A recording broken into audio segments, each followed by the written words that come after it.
इन structure के बाद एक स्ट्रक्चर होता है जो कि हम मेंशन कर रहे थे, हेलिकस क्रस। ये भी क्रस होता है जो कि जो कॉन्का, दो कॉन्का को डिवाइड करता है। एक्चुअली ये इस पे बात करना इम्पोर्टेंट था क्योंकि ट्रेगस और इस क्रस के बीच में एक बहुत इंपॉर्टेंट स्ट्रक्चर रहता है जिसको हम बोलते हैं इंसिसूरा टर्मिनलिस। ये पोर्शन बहुत इंपॉर्टेंट रहता है क्योंकि इसमें ये सर्जिकल पॉइंट ऑफ व्यू की वजह से बहुत ज़्यादा इंपॉर्टेंट होता है। And I will tell you what is significant in surgery. जैसे कि आपने देखा ट्रेगस और क्रस के बीच में ये है, जो एंडोड्यूरल सर्जरीज होती हैं उसके लिए ये बहुत ज़्यादा इंपॉर्टेंट होता है।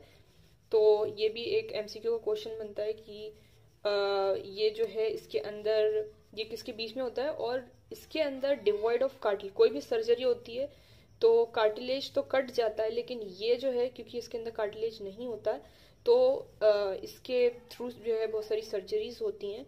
सो आई विल शो यू, इस स्ट्रक्चर में तो ये नहीं नज़र आ रहा, लेकिन हम अलग से एक और इमेज देखते हैं।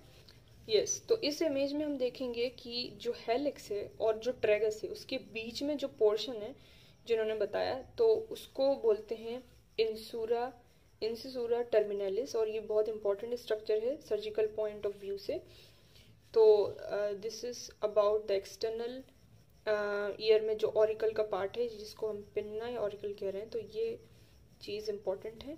ईयर का जो ईयर के अंदर जो है ये कॉस्मेटिक, जो ईयर का जो एक्सटर्नल अपीयरेंस होती है वो कॉस्मेटिक के लिहाज से इम्पोर्टेंस होता है। ये एक कार्टिलेजिनस स्ट्रक्चर होता है जो इसके अंदर जो पेरिकॉन्ड्रियम, जो अंडरलाइंग जो लेयर होती है पेरिकॉन्ड्रियम से बनी होती है, यूजफुल होती है सर्जिकल ग्राफ्टिंग में। इसकी बहुत इंपॉर्टेंस होती है।